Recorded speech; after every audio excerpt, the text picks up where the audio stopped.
નમસ્કાર વિદ્યાર્થી મિત્રો, જય સ્વામિનારાયણ. શ્રી સ્વામિનારાયણ ગુરુકુળ રાજકોટ સંસ્થાન દ્વારા આયોજિત SGIS ઓનલાઈન ગુરુકુળમાં આપ સર્વે વિદ્યાર્થી મિત્રોનું ફરી એક વખત હાર્દિક સ્વાગત છે. વિદ્યાર્થી મિત્રો, આપણે ધોરણ 12ના પ્રકરણ નંબર 6માં ગયા લેક્ચર્સમાં એક સરસ મજાનો ટોપિકની ચર્ચા કરી ચૂક્યા છીએ અને એ ટોપિક છે પ્રત્યાંકન. આપણે ગયા લેક્ચર્સમાં ભણ્યા કે કઈ રીતના પ્રત્યાંકનની સમગ્ર પ્રક્રિયા 3 તબક્કામાં થાય છે, જે પ્રારંભ, પ્રલંબન અને સમાપ્તિના સ્વરૂપે આપણે ગયા લેક્ચર્સમાં ભણી ગયા. તો મિત્રો, આ 3 તબક્કાના અંતે એટલે કે પ્રત્યાંકનની પ્રક્રિયાની લીપજ સ્વરૂપે અહીં આપણે એવું કહી શકીએ કે આ પ્રત્યાંકનની પ્રક્રિયાની લીપજ સ્વરૂપે આપણને શું મળે છે? તો કે એ મળે છે mRNA, જેને અત્યારે આપણે HNRNA તરીકે ઓળખીએ છીએ. HNRNA એટલા માટે કે હજી એ RNA ભાષાંતરમાં જોડાવા માટે પરિપક્વ થયેલું નથી. હવે વાસ્તવિક રીતે તમને સમજાવું, અહીં તમને સમજાવું છું. આદિકોષ કેન્દ્રીય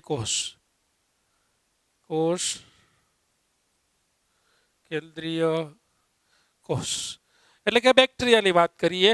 અહીં તમને સમજાવું છું શું કોષ કેન્દ્રીય કોષ.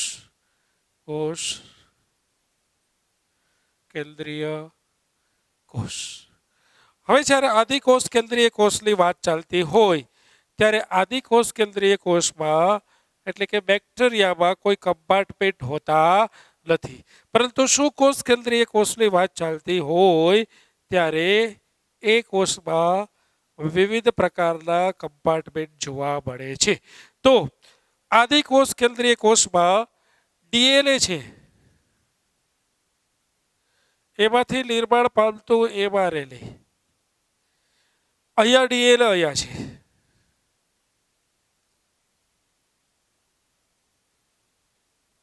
એમાંથી નિર્માણ પામતું mRNA. એટલે આપણે એવું કહી શકાય કે અહીંથી માની લો કે આ mRNA નું સર્જન થયું.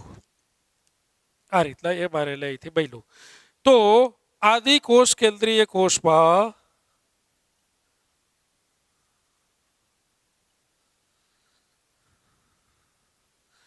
પ્રત્યાંકન અને ત્યારબાદની પ્રક્રિયા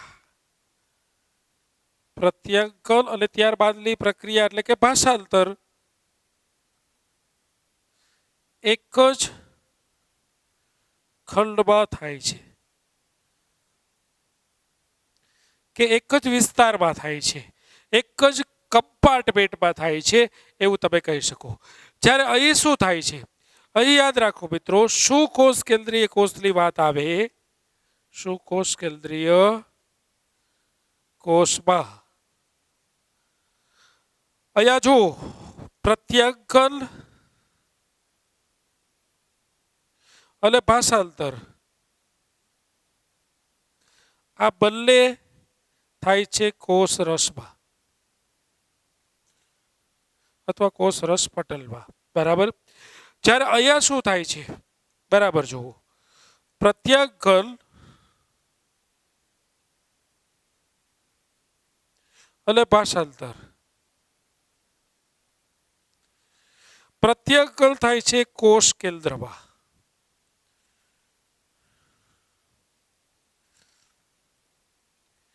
અને ભાષાંતર થાય છે કોષ કેન્દ્રની બહાર. કોષ કેન્દ્રની બહાર કોષ રસમાં. એટલે કે અહીં પ્રત્યાંકન અહીંયા થાય છે. આ પ્રત્યાંકન થયું. ચાલો, આ નવું mRNA બન્યું. હવે આ છે એ પ્રત્યાંકનનું સ્થાન છે અને આ સ્થાન છે એ ભાષાંતરનું સ્થાન છે.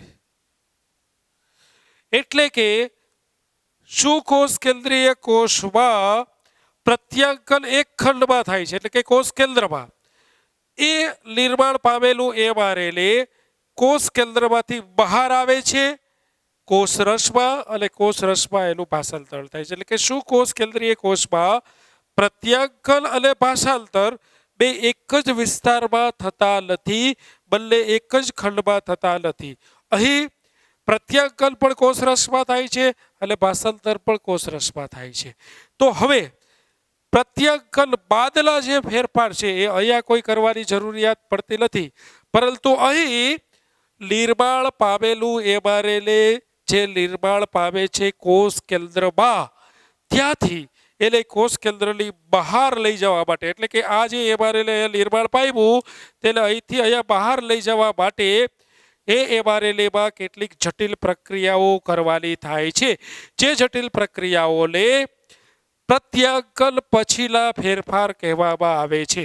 બીજા નંબરમાં અહીંયા પ્રત્યાંકન પૂર્ણ થયા બાદ ભાષાંતર ચાલુ થાય છે. જ્યારે અહીં એવી પરિસ્થિતિ થાય છે કે પ્રત્યાંકન ચાલુ હોય છે ત્યાં જ અહીં રિબોઝોમ્સ લાગી જાય છે અને અહીંથી ભાષાંતર થવાનું શરૂ થઈ જાય છે, એટલે કે પ્રોટીન બનવાનું શું થઈ જાય છે, શરૂ થઈ જાય છે. એટલે આપણે એવું કહી શકાય કે અહીં પ્રત્યાંકન અને ભાષાંતર સાથે થતી પ્રક્રિયા છે, સાથે થાય છે. જ્યારે અહીં પ્રત્યાંકન પૂર્ણ થયા બાદ જ ભાષાંતર થાય છે, એટલે કે બંને પ્રક્રિયાઓ સ્વતંત્ર છે. તો અહીં પ્રત્યાંકન ચાલુ હોય ત્યાં જ ભાષાંતર થવાનું શરૂ થઈ જાય, માટે અહીં કોઈ પ્રત્યાંકન બાદના ફેરફારોને અવકાશ રહેતો નથી. જ્યારે અહીં પ્રત્યાંકન એક કમ્પાર્ટમેન્ટમાં થાય છે અને ભાષાંતર બીજા કમ્પાર્ટમેન્ટમાં થાય છે. તો પ્રત્યાંકનના અંતે બનતું જે mRNA છે એ mRNAને જ્યાં ભાષાંતર થવાનું છે ત્યાં સુધી લઈ જવા માટે એ mRNAમાં કેટલાક જરૂરી ફેરફારો કરવા પડે છે. હવે કોઈ પૂછે કે શું કોષ કેન્દ્રીય કોષમાં સંશ્લેષણ પામતું નવું mRNAમાં ફેરફાર કે જટિલ પ્રક્રિયાઓ શા માટે કરવી જરૂરી છે? તો જવાબ છે, શું કોષ કેન્દ્રીય કોષમાં પ્રત્યાંકન થાય છે કોષ કેન્દ્રમાં, ભાષાંતર થાય છે બીજા કમ્પાર્ટમેન્ટમાં કોષરસ. તો પ્રત્યાંકનના સ્થાન પર નિર્માણ પામતું mRNA એટલે કે કોષ કેન્દ્રમાં નિર્માણ પામતું mRNAને કોષ કેન્દ્રમાંથી બહાર લઈ જવા માટે યોગ્ય ફેરફારો કરવા જરૂરી બને છે. તો યાદ રાખો મિત્રો, શું કોષ કેન્દ્રીય કોષમાં જ માત્ર, શું કોષ કેન્દ્રીય કોષમાં જ આદિકોષ કેન્દ્રીય કોષમાં આવી કોઈ પણ જટિલ પ્રક્રિયા થતી નથી. કારણ તો કે કારણ એક જ, બંને પ્રક્રિયાઓ એક જ વિસ્તારમાં થાય, એક જ કમ્પાર્ટમેન્ટમાં થાય. બીજું કારણ એ કે પ્રત્યાંકન ચાલુ હોય ત્યાં જ ભાષાંતરણ શરૂ થઈ જાય, પ્રત્યાંકન પૂરું થાય પછી ભાષાંતરણ ચાલુ થાય આવું થતું નથી. પ્રત્યાંકન ભેગું ભેગું થતું જાય અને ભાષાંતર ભેગું ભેગું થતું જાય, માટે વચ્ચે કોઈ ફેરફારને અવકાશ મળતો નથી. એટલે અહીં કોઈ પણ પ્રકારના ફેરફારને અવકાશ નથી. જે ફેરફાર થાય છે પ્રત્યાંકન બાદ mRNAમાં એ માત્ર ક્યાં લાગુ પડે છે? શું કોષ કેન્દ્રીય કોષમાં. તો શું કોષ કેન્દ્રીય કોષમાં પ્રત્યાંકન બાદ થતા ફેરફારને માટે ખાસ શબ્દનો ઉપયોગ થાય છે, યાદ રાખજો મિત્રો, પોસ્ટ ટ્રાન્સક્રિપ્શનલ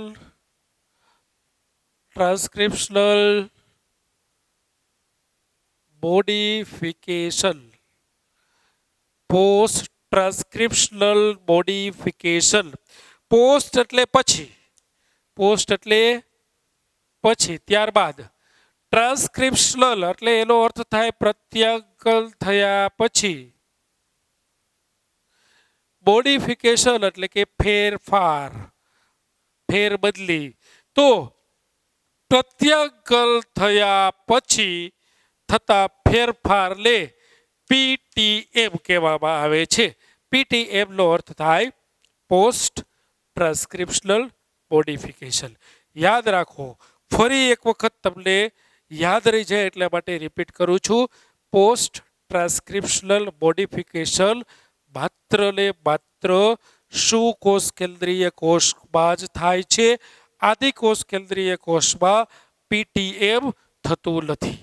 કારણ એક જ, અહીં પ્રત્યાંગન ને ભાષાંતરણ એક જ વિસ્તારમાં થાય. બીજું કારણ, પ્રત્યાંગન ચાલુ હોય ત્યાં જ ભાષાંતર શરૂ થઈ જાય એટલે વચ્ચે સમય જ ન રહીએ. અહીં તો કે પ્રત્યાંગન કોષ કેન્દ્રમાં થાય, ભાષાંતર કોષ રસમાં થાય. તો કોષ કેન્દ્રમાં નિર્માણ પામતું એમઆરએનએને ભાષાંતરના સ્થાન પર લઈ જવા માટે આ ફેરફારો કરવા પડે. તો હવે એ ફેરફારોમાં મુખ્ય એટલે આપણે એવું કહી શકાય કે પોસ્ટ ટ્રાન્સક્રિપ્શનલ મોડિફિકેશન, જેને હવે આપણે ઓળખશું પીટીએમ ના નામે. તો પીટીએમમાં મુખ્ય 3 પ્રક્રિયાઓનો સમાવેશ થાય છે. આ જે ફેરફાર છે તો આ ફેરફારમાં શું થાય, તો એમાં 3 પ્રક્રિયા થાય છે, યાદ રાખજો. પહેલી પ્રક્રિયા છે એટલે સ્પ્લાઇસિંગ.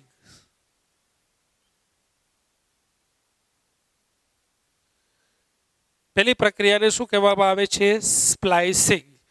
બીજી પ્રક્રિયા છે એટલે કેપિંગ કહેવામાં આવે છે.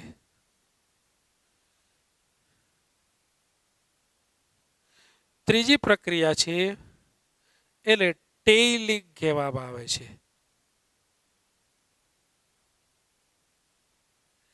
આ ત્રણેય પ્રક્રિયા શું છે? સ્પ્લાઇસિંગ શું છે, કેપિંગ શું છે અને ટેઇલિંગ શું છે, એ હવે આપણે આગળ ભણી રહ્યા છીએ.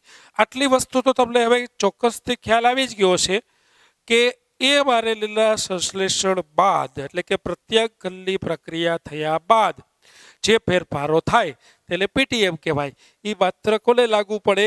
સુકોષ કેન્દ્રીય કોષને. આદિકોષ કેન્દ્રીય કોષને લાગુ પડે નહીં. શા માટે? એના કારણોની પણ અહીં આપણે ચર્ચા કરી છે.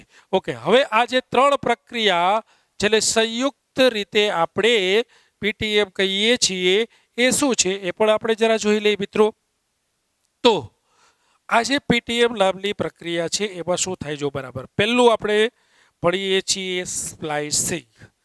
તો સ્પ્લાઇસિંગમાં તો હમણાં જ આપણે ગયા લેક્ચર્સમાં ભણ્યા શું, તો કે જ્યારે કોઈ પણ ડીએનએ છે, પહેલી પ્રક્રિયા ભણી રહ્યા છીએ સ્પ્લાઇસિંગ.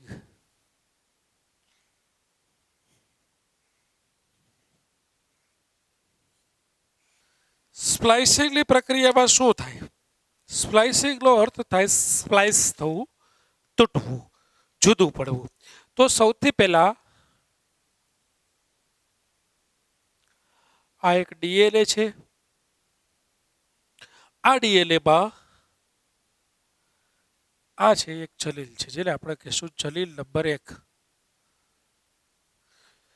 હવે જ્યારે આ જલીલનું પ્રત્યાંગન થાય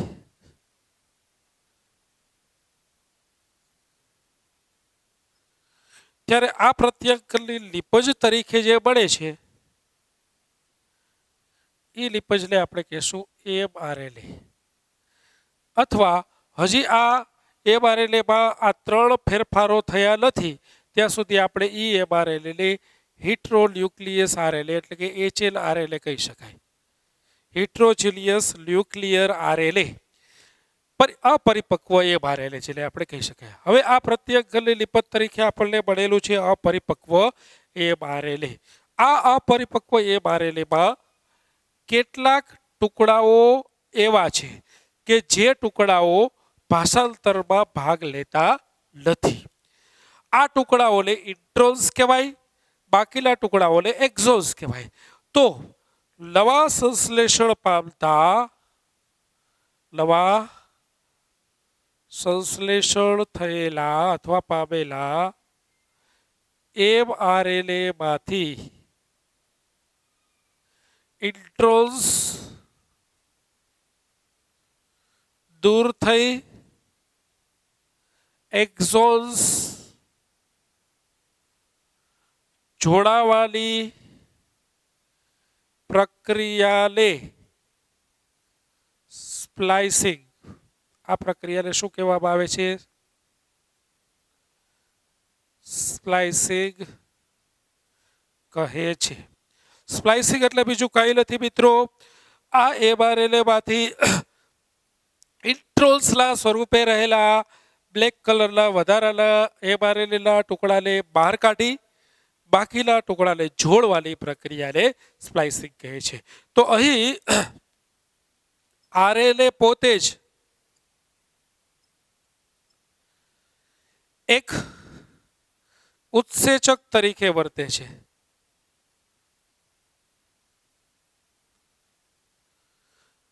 અને એ સમયે એને કહેવામાં આવે છે રાઇબોઝાઇમ. આરએનએ જ્યારે ઉત્સેચક તરીકે વર્તે ત્યારે એને કહેવાય રાઇબોઝાઇમ્સ. એ રાઇબોઝાઇમ્સ દ્વારા પોતાના જ ટુકડાઓ અથવા તો ભંગાણ થવાનું કાર્ય થાય છે. પોતાના દ્વારા જ પોતાનું ટુકડાઓ થવાનું કાર્ય થાય. આ આરએનએ પોતે જ પોતાના ટુકડા કરે એટલે એને કહેવામાં આવે સેલ્ફ સ્પ્લાઇસિંગ. સેલ્ફનો અર્થ થાય પોતે જ, સ્પ્લાઇસિંગનો અર્થ થાય તોડવું. તો અહીંયા નવો કોઈ ઉત્સેચક ભાગ લેતો નથી, પોતે જ પોતાના ટુકડાઓને તોડવાનું કાર્ય કરે છે. પરિણામ એ આવે છે મિત્રો કે અહીંથી આજે આખું એમઆરએનએ બતાવેલું છે, આ એમઆરએનએ માંથી જે આ 3 ટુકડાઓ છે એ 3 ટુકડાઓ છે એ અહીંથી બહાર નીકળી જાય છે.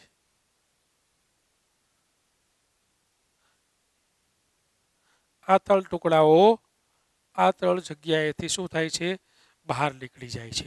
આ 3 ટુકડાઓને તોડીને બહાર કાઢ્યા છે અને આપણે કહેશું ઇન્ટ્રોન્સ. અને આ ઇન્ટ્રોન્સ અહીંથી ટુકડાઓ કપાય અને બહાર નીકળવાનું કાર્ય આ આરએનએ પોતે જ કરે છે એટલે એને સેલ્ફ સ્પ્લાઇસિંગ કહેવાય.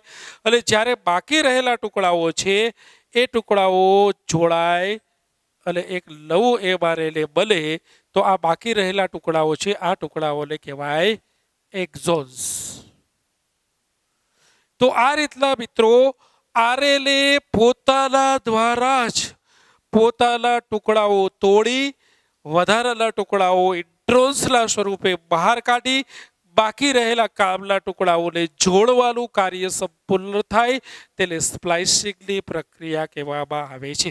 તો હવે આ એમઆરએનએ જે નિર્માણ પામ્યું હતું એ એમઆરએનએમાં રહેલા વધારાના જે ઇન્ટ્રોન્સના સ્વરૂપના ટુકડાઓ છે શું થઈ ગયા છે, દૂર થઈ ગયા છે. હવે આ એમઆરએનએ આપણી પાસે આવી ગયું જેને પહેલી પ્રક્રિયા થઈ કહેવાય સ્પ્લાઇસિંગ. ઇન્ટ્રોન્સ દૂર થઈ ગયા, એક્ઝોન્સ જોડાઈ ગયા, આ સમગ્ર પ્રક્રિયાને કહેશું સ્પ્લાઇસિંગ. હવે આપણે બીજી પ્રક્રિયા થાય છે આની અંદર જેને આપણે કહેશું કેપિંગ. શું કહેશું, કેપિંગ. આ છે સ્પ્લાઇસિંગ પ્રક્રિયા છે. ઇન્ટ્રોન્સ દૂર થવા અને એક્ઝોન્સ જોડાવા આ પ્રક્રિયાને સ્પ્લાઇસિંગ કહેવાય. આ પ્રક્રિયા આરએનએ પોતે જ કેટેલિટિક એક્ટિવિટી આપી પોતાના દ્વારા જ પોતાની અંદર ભંગાણ કરે છે, તોડવાનું કાર્ય થાય છે, ટુકડાઓ બને છે, માટે એને સેલ્ફ સ્પ્લાઇસિંગ એવા શબ્દનો ઉપયોગ કર્યો છે. હવે બીજી પ્રક્રિયા છે જેનું નામ છે કેપિંગ. જેમ ઉનાળામાં તડકો લાગે તો આપણે માથા ઉપર કેપ પહેરીએ છીએ, બરાબર ને મિત્રો? તો અહીં કંઈક એવી જ મેટર છે કે કેપ પહેરવાની વાત છે, પણ અહીં કેપ પહેરવાની વાત કોને છે? આ છે એ ડીએનએ છે અને આ ડીએનએ માંથી પ્રત્યાંગન થવાના લીધે મળતી લીપજ એટલે એ લીપજ અહીં બની ગઈ એમઆરએનએ, જેમાં સ્પ્લાઇસિંગ પણ હવે થઈ ગયું છે. હવે આપ સર્વે જાણો છો કે એમઆરએનએમાં 2 છેડા હોય છે. આ છે એ 5' છેડો છે, આ છે એ 3' છેડો છે. 5' અને 3' છેડો. તો યાદ રાખો મિત્રો, નવા સંશ્લેષણ થયેલા એમઆરએનએના 3' OH છેડા પર મિથાઇલ સમૂહ CH3 જોડાવાનો કાર્ય લે કેપિંગ કહેવામાં આવે છે. કેપિંગ એટલે બીજું કશું નથી મિત્રો, આ નવું mRNA છે એ mRNA ભાષાંતરમાં જાય એ પેલા નિષ્ક્રિય ન બની જાય, એ પેલા બીજા કોઈ સાથે પ્રક્રિયા ન કરી લે, એ પેલા એનું વિઘટન ન થઈ જાય.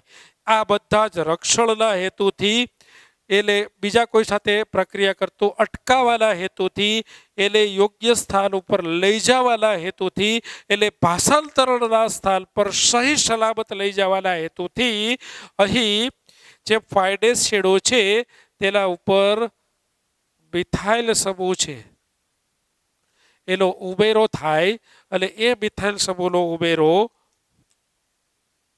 આ છે એ 5 ડેઝ છેડો છે, હંમેશા 3 ડેઝ છેડા ઉપર થાય, એટલે કે અહીં CH3 આ 3 ડેઝ છેડો છે, આને કહેશું મિથાઇલ સમૂહનો ઉમેરો થયો છે. તો આ મિથાઇલ સમૂહનો 3 ડેઝ છેડા ઉપર ઉમેરો થયો, આ પ્રક્રિયાને કહેવામાં આવે છે મિથાઇલેશન. મિથાઇલેશનનો અર્થ થાય મિથાઇલ સમૂહનું ઉમેરાવું, અને આ મિથાઇલેશનની જે પ્રક્રિયા થઈ આને કહેવામાં આવે છે કેપિંગ.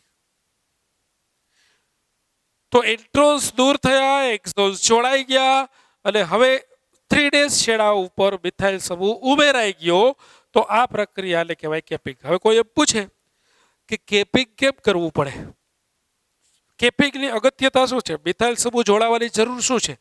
તો ઘણા બધા કારણો.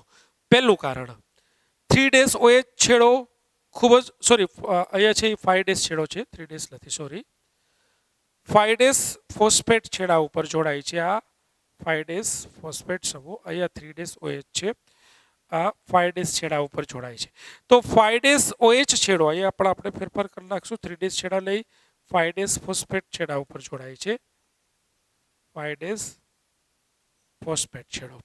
તો 5 ડેઝ ફોસ્ફેટ છેડો ખૂબ જ ક્રિયાશીલ છે, બીજા કોઈ સાથે પ્રક્રિયા ન કરી લે. બીજું, આ mRNA કોષ કેન્દ્રમાંથી નિર્માણ પામી અને જ્યારે બહાર જાય કોષ કેન્દ્રની, ત્યારે એ રસ્તામાં ટ્રાન્સફર થતી વખતે, સ્થળાંતર થતી વખતે વિઘટન ન પામે, એટલે રક્ષણ આપવાના હેતુથી, એને સક્રિયતા જાળવી રાખવા માટે અને યોગ્ય સ્થાન ઉપર પહોંચાડવા માટે આપણે 5 ડેઝ છેડા ઉપર શું લગાવીએ છીએ? મિથાઇલ સમૂહ, જેને કહેવાય મિથાઇલેશનની પ્રક્રિયા. એટલે કેપિંગ એટલે બીજું કશું નથી મિત્રો. અહીંયા શું તો કે ઇન્ટ્રોન્સ દૂર થવા અને એક્ઝોન્સ જોડાવા, આ પ્રક્રિયાને સ્પ્લાઇસિંગ કીધું. કેપિંગ એટલે શું તો કે mRNAના 5 ડેઝ ફોસ્ફેટ છેડા પર શું થવું? મિથાઇલેશન. 5 ડેઝ ફોસ્ફેટ છેડા ઉપર શું થયું? મિથાઇલેશનની પ્રક્રિયા થઈ. તો આને કહેવાય કેપિંગ. હવે સ્પ્લાઇસિંગ થઈ ગયું, કેપિંગ થઈ ગયું. હવે આગળ વધારીએ આપણે પ્રક્રિયાને. ત્રીજી પ્રક્રિયા જેને આપણે કહેશું ટેઇલિંગ થવું. ટેઇલિંગ એટલે શું એ પણ સમજી લઈએ મિત્રો.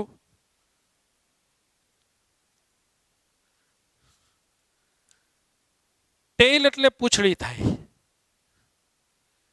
ટેઇલિંગ એ શબ્દ ટેઇલ ઉપરથી આવેલો છે મિત્રો. આ છે ફરી આપણે દોરીશું, અહીંયા DNA છે અને આ DNA માંથી પ્રત્યાકલ્લી લિપોઝના સ્વરૂપે નિર્માણ પામતું mRNA. આ mRNA માં આ છેડો 5 ડેઝ છેડો, આ છેડો 3 ડેઝ છેડો. તો યાદ રાખો,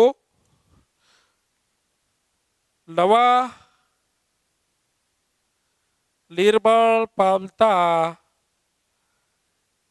mRNAના 3 ડેઝ OH છેડા પર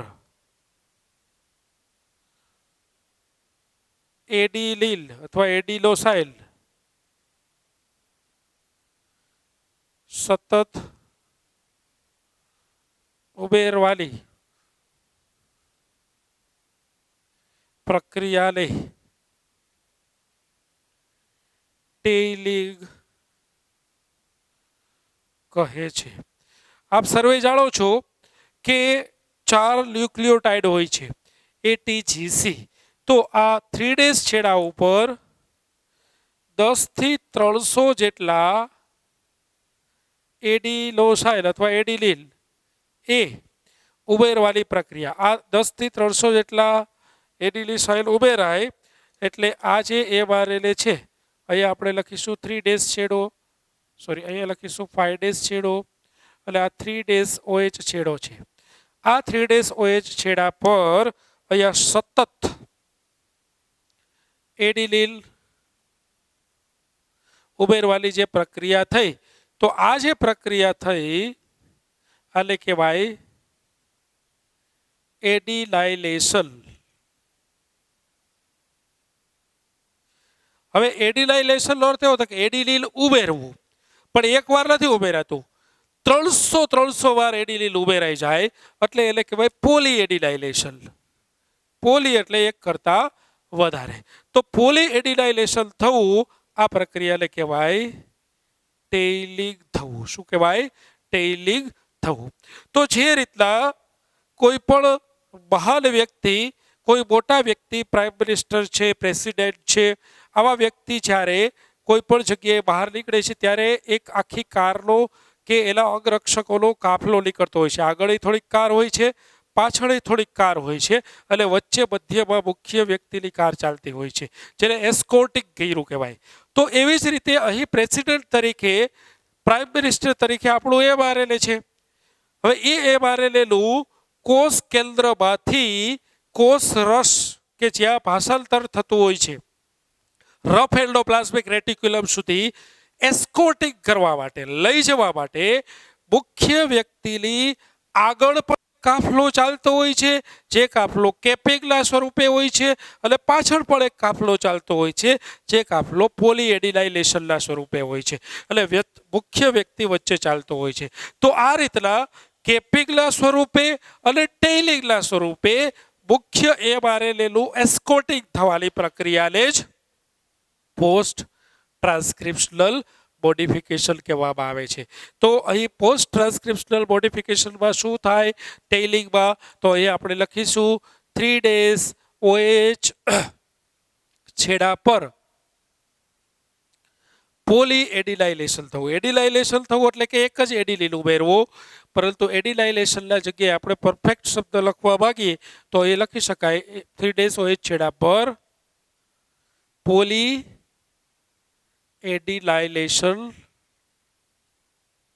થવું. તો 3 પ્રક્રિયા સંયુક્ત રીતે ફરી એકવાર ધ્યાન આપો. પહેલી પ્રક્રિયા સ્પ્લાઇસિંગ, ઇલ્ટ્રોસ દૂર થઈ એક્ઝોન્સ ઉમેરાવા.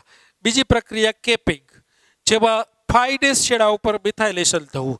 અને ત્રીજી પ્રક્રિયા છે એ પોલી એડિલાઇલેશન, જેને ટેઇલિંગ કહેવાય. તો આ 3 પ્રક્રિયા RNAમાં થાય છે, એટલે RNAમાં આ 3 પ્રક્રિયા થવાના લીધે હવે જે HLRNA હતું, આ HLRNA જ આપણે પરિપક્વ ભાષાંતરણ થવા માટે તૈયાર કહી શકીએ તેવું mRNA નામ આપી શકીએ. જ્યાં સુધી સુકોષ કેન્દ્રીય કોષમાં આ 3 પ્રક્રિયા થઈ નથી હોતી ત્યાં સુધી નવનિર્મિત mRNA, નવું નિર્માણ પામેલું mRNA ને HLRNA ની ઓળખ તરીકે ઓળખાણ પામે છે, અને આ 3 પ્રક્રિયા થવાના અંતે એ mRNAમાં થતા ફેરફારને આપણે હવે કહી શકીએ પરિપક્વ mRNA. તો mRNA ના અંદર થતી આ જટિલ પ્રક્રિયા માત્ર કોષ કેન્દ્રીય કોષમાં જ જોવા મળે છે, અને એ જટિલ પ્રક્રિયાને આપણે નામ આપ્યું છે પોસ્ટ ટ્રાન્સક્રિપ્શનલ મોડિફિકેશન. જે ફેરફારો 3 સ્વરૂપે થાય છે: સ્પ્લાઇસિંગ એટલે કે ઇન્ટ્રોલ દૂર થવા, એક્ઝોસ જોડાવા, કેપિંગ એટલે કે 5 ડેઝ છેડા ઉપર મિથાઇલ સમૂહનો ઉમેરો થવો, અને ટેઇલિંગ એટલે કે 3 ડેઝ છેડા ઉપર એડિડાઇલેશન થવું, પોલી એડિડાઇલેશન થવું, આ ત્રણેય પ્રક્રિયાના અંતે HNRNA ના સ્વરૂપનું રૂપાંતરણ થાય છે પરિપક્વ mRNA. હવે આ પરિપક્વ mRNA અંતઃકોષ રસજાળ રફ એન્ડોપ્લાઝમિક રેટિક્યુલમ ઉપર જઈ અને ભાષાંતરની પ્રક્રિયામાં ભાગ લે છે. તો અહીં પ્રત્યાંકન નામનો ટોપિક આપણે પૂર્ણ જાહેર કરીએ છીએ. આપણે પહેલા ફાઉન્ડેશન તૈયાર કર્યું, ત્યારબાદ ગયા લેક્ચર્સમાં પ્રત્યાંકનની પ્રક્રિયા ભણ્યા અને આજના લેક્ચર્સમાં આપણે પ્રત્યાંકનની પ્રક્રિયા બાદ થતી જટિલ પ્રક્રિયાઓ વિશે પણ ઊંડાણપૂર્વક માહિતી લીધી. હવે આવતા લેક્ચર્સમાં વિદ્યાર્થી મિત્રો આપણે ભાષાંતરણ સમજવા માટે એક પાયો તૈયાર કરવો પડશે મારે. એ પાયાની તૈયારીના સ્વરૂપે જલિલ સંકેતો શું છે એવું તમને સમજાવવાનો પ્રયત્ન કરીશ. તો ફરી મળીશું આવતા લેક્ચર્સમાં જલિલ સંકેતો સાથેની ચર્ચા સાથે. ત્યાં સુધી દરેક વિદ્યાર્થી મિત્રોને જય સ્વામિનારાયણ.